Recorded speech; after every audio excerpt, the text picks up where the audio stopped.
How's it going, IWC, YWC guy on the internet who doesn't like reviews? Look, I said last week I was going to stop watching Raw, but just like the Mafia, it keeps pulling me back in.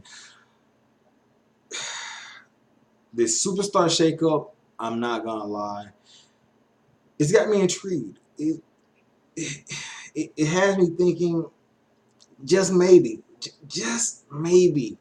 Raw won't be boring and it won't be so by the books, by the script. It won't be so predictable.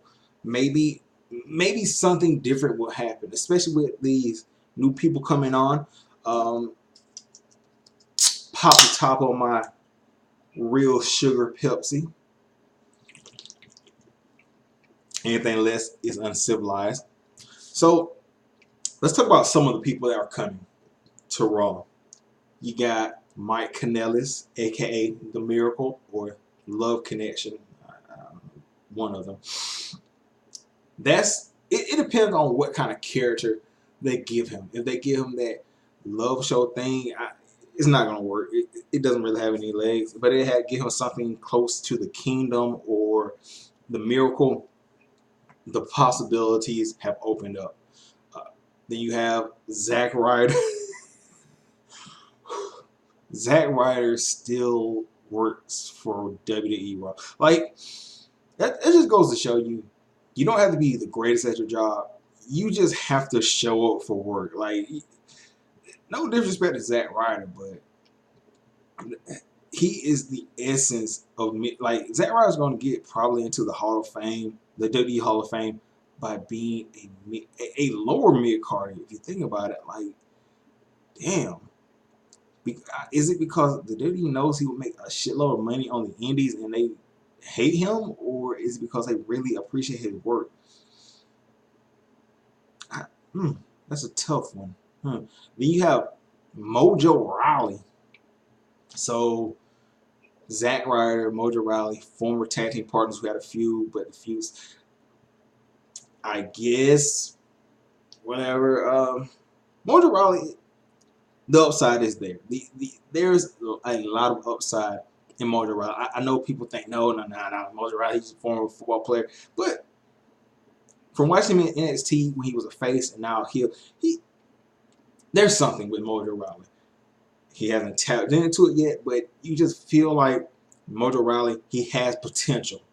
Then you have what's this account on Twitter called Big Banter.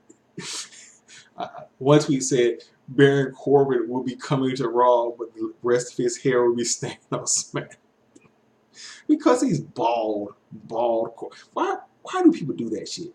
Like, especially like Caucasian guy. Why? If you're bald in the front, why are you trying to hold on to like the long hair? Like, it's over, bro. Get the fresh shave and call it a day. Like, or try to sell it. Like, mullets. Why? It just looks so disgusting. Like, are you the Paul Heyman shit? Like, before the end of the year, if Baron Corbin doesn't change his hair, he's gonna have the Paul Heyman horseshoe shit going on, and then he's gonna, I don't know, he's gonna have that shit in a ponytail, and it's gonna be looking so fucking ridiculous. So other superstar shakeups, but we can talk about them with the show as it goes along. Now, I missed it up until probably like midway through the Sasha Banks match, so I'm just gonna recap some of the stuff. Jinder Mahal made his debut on Raw, and look, a lot of people hate Jinder. I think he's pretty good. He's average. He's a good average guy. I don't know if he was worth championship material. He did okay with his title run, in my opinion. It's not his fault. They just kept giving him Randy Orton. I mean, obviously he's friends with Triple H, so he's going to get a lot of title opportunities and everything like that. So I don't really begrudge Jinder. Maybe it was the writing. Fire Road Dog. But I'm kind of excited for Jinder Mahal on Raw because he's going to be in a new environment. See what he really can do. So he comes out, talks to Kurt Angle, says, I need this, I need that, blah, blah, blah. And then Kurt says, look, Jinder, you want to prove that you're the best. You're gonna have to do it. Anybody in the locker room want to face Jinder for the U.S. title. Out comes Jeff Hardy, and Jeff Hardy. I think this is the first time in his career that he's won the United States title. Pretty good match. This is something I don't really feel good about because let my dog in, taking a mad poop. But Jinder's the United States champion, and the first night he's being seen on Raw, he's losing the title. I don't think that's the right way. And then they have it to where it seems like No Way Jose and Jinder. So already you devalue Jinder by probably having him go into a feud with No Way Jose. No, but Jeff Hardy as United States champion, that could be pretty cool. So you have the United States. Stop scratching me, bro. You have the United States champion on Raw. So it just kind of tells you that either Jeff Hardy's going to SmackDown, or Rollins is going to SmackDown. And since they've just now started these Monday Night Rollins shirts, it's probably gonna be Jeff Hardy going to SmackDown. I mean, it makes sense. I mean, you already got Matt and Bray and the whole Broken Universe thing, or Woken Universe.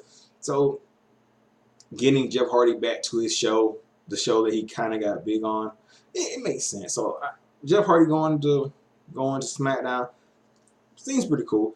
Then you have a rematch from last year. The Authors of Pain take on Slater and Rhino.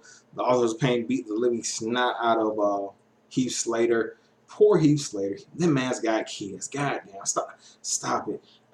Rhino gets in a little offense, but the numbers game catch up, and the Authors of Pain hit him with the last chapter.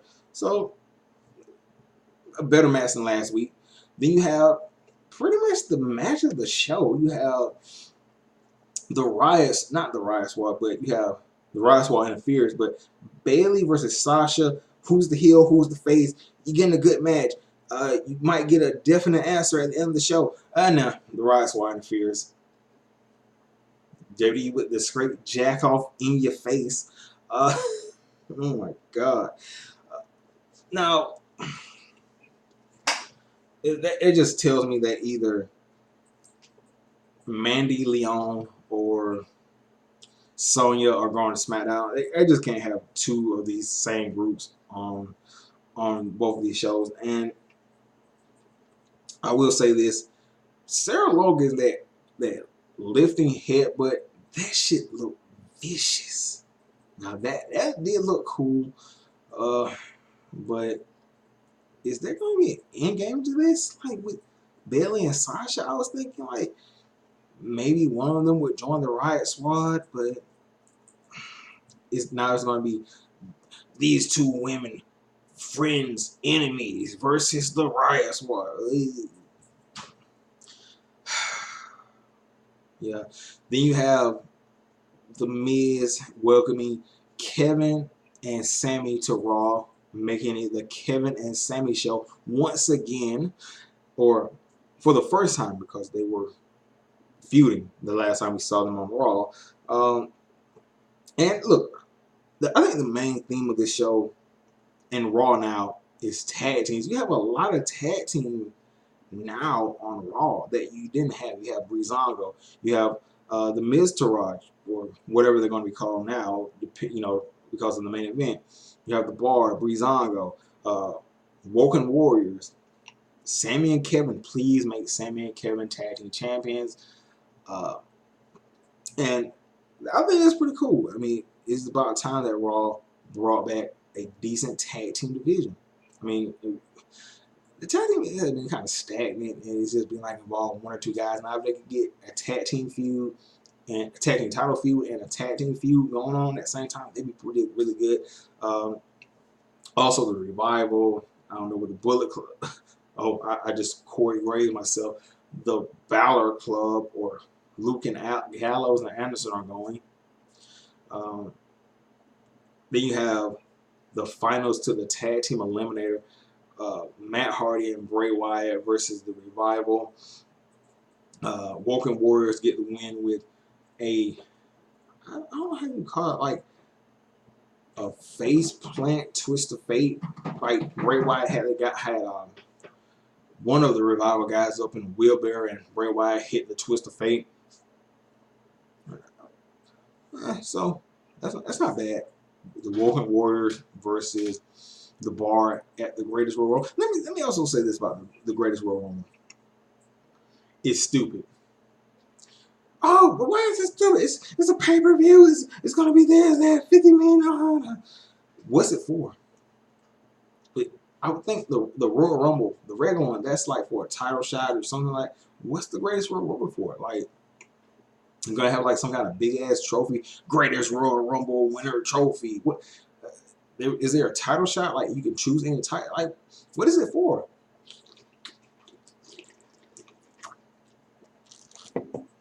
You can't call it the Greatest Royal Rumble if there are no stakes on the line. It's just a plain Royal Rumble with a lot of guys. It's not making it great. Anyway, then you get Natalya. She comes to Raw. Ronda Rousey. She's in the office with Kurt Angle, and Natalya back on Raw. Natalya provides a lot of personality, decent wrestling. So I'm not opposed to Natalya on SmackDown or Raw. Then you get Ember Moon versus Mickie James. Ember Moon wins with the Eclipse, and Mickie James with the Attitude Era selling. Like she does a whole fucking front flip, almost out of the ring because of the Eclipse. Insane, man. And then, oh boy, your boy Dolph Ziggler, Job Ziggler comes out and he's talking about how he's the best, this, that, and he's like confronted, or he's not confronted, but he's asked to join Titus Worldwide, and Ziggler pretty much says no because I haven't come along, and like just completely out of nowhere, Drew Galloway appears and decks the shit out of Titus O'Neil and like gives a devastating headbutt to Apollo Crews. And then they have this finisher where it's a combination of the Claymore and the zigzag. I'm interested in this. Like I said, the theme of this show was tag teams. And Ziggler and McIntyre as a tag team, that raises my ire, because on one hand, that's a really cool tag team on paper. On the second hand, Ziggler's stock has went drastically down, and Drew's has went up. Like Drew, I can see him now challenging like somebody like Brock Lesnar in the United States title, like the Universal title, and it could be really legit.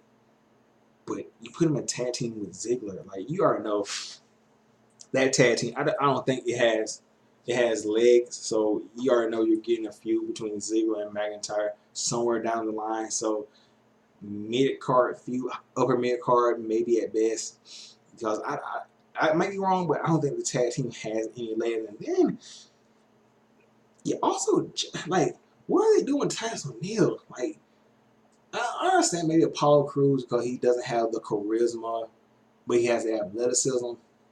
But Titus, he has the athleticism, the charisma, the mic skills, and what you're doing to this man is it's I don't know what's the word you would say this, like it's a misuse of personnel. You got a man that would have all the talent. Maybe you don't want to make him a world champion, but this is a guy that could be a great mid card, like IC champion, United States champion, and you're wasting him getting beat up. What are you doing? What? And if somebody said, "Oh, Titus can't wrestle," Why is the man handling Samoa Joe in a match? And Samoa Joe has like we watch any Samoa Joe match since he's been on Raw. Samoa Joe like completely dominates people, but when it came to that match against Titus, Titus O'Neil was throwing around Joe like a fucking rag doll. Like don't even try it. Don't even try to dispute that shit. You can look at the video. And then Titus is like one of the best people on the mic. So why is Titus getting the shit and the stick? I don't understand that. Roman Reigns comes out. Well, gold chain Roman Reigns. I'm pretty sure that'd be a DLC character in the next WWE game. Comes out and says, "I'm going to be facing Brock Lesnar at the greatest Royal Rumble, and I'm showing up for work today because Brock didn't. I'm here. Brock's not. That's my new character stuff." They gotta get this. They gotta get it. Look, Roman is not a bad wrestler. I'll come to terms with this. WrestleMania was not Roman's fault. Yeah, I know. It's Brock's fault. Brock sucks. Like I know a lot of the IWC doesn't want to say that. I know. But Brock Lesnar is disgusting. He's horrible. Perhaps one of the worst champions out right now. The man, if he doesn't like a certain wrestler, he doesn't put on a good match, and hence we got this. I mean, because I was thinking about it, man, Roman Reigns, like when he has a good match, he has like an arsenal of stuff. What happened at WrestleMania? Oh, that's right. You have to have a willing participant for you to do the cool stuff, and Brock pretty much just shit on it. So I'm not gonna blame that on Reigns. Out comes Samoa Joe. Samoa Joe pretty much says, "Look, you keep getting beat up because you suck." And he says that at Backlash, "I'm gonna be waiting for you to put you down." Now, he didn't even say like, "Hey, if you win the title, I'm waiting for you at Backlash." He just said, "Hey, if you survive Brock Lesnar, no matter what, I'm gonna be waiting for you at SmackDown at Backlash."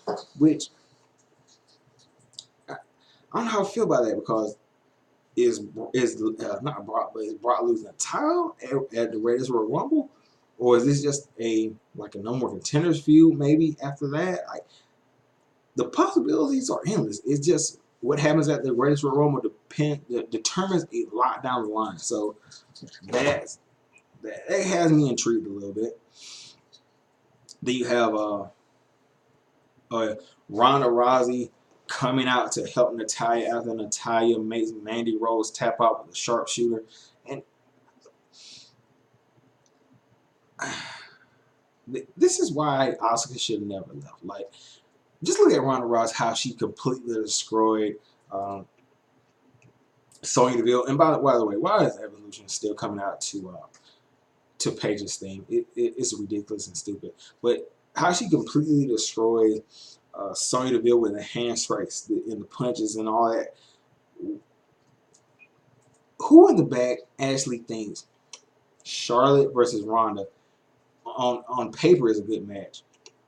And like just Asuka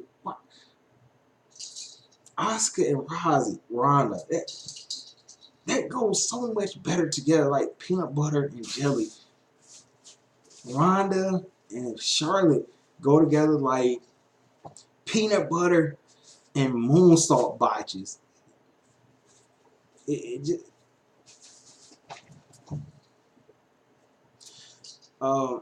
then you have Breezango getting the win over Sheamus and Cesaro. They look. Why is Tyler Breeze like?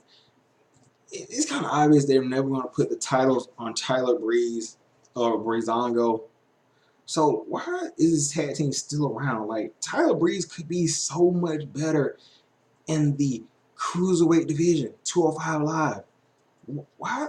Like, are they just there as some kind of like jobber tag team? And why is the jobber tag team being the bar? I don't. Questions. So many questions on that. Then you have a 10-man holla holla tag team match between Rollins, Strowman, Balor, Lashley, and Bobby Rude, who made his debut on Raw, versus Zayn Owens, Mr. Rodman. Look, you know the good guys won, and the Mr. Rod turned their back on the Miz.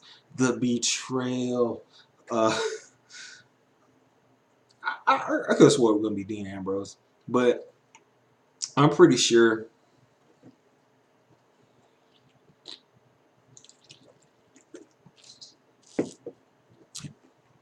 Ambrose is making his return at Backlash to either feud with Seth Rollins or maybe attack Jeff Hardy. Like when Ambrose come back, he's got to be a heel. He's like we've never seen it, and it's time. It's time for Dean Ambrose to come back as a heel. And Raw, like I said, it was. I wouldn't say it was boring. It was. It's to me. It's a decent show. I, I don't know why I'm not like just I'm feeling Raw, but then again, I'm still hesitant. Uh, well, anyway, tell me your thought about Raw this week. Did you like it? Did you love it? Did you hate it? Blah blah blah blah blah. Anyway, I'm gonna get out of here. I'll catch you guys later. Peace. If I can find the off button, there it is.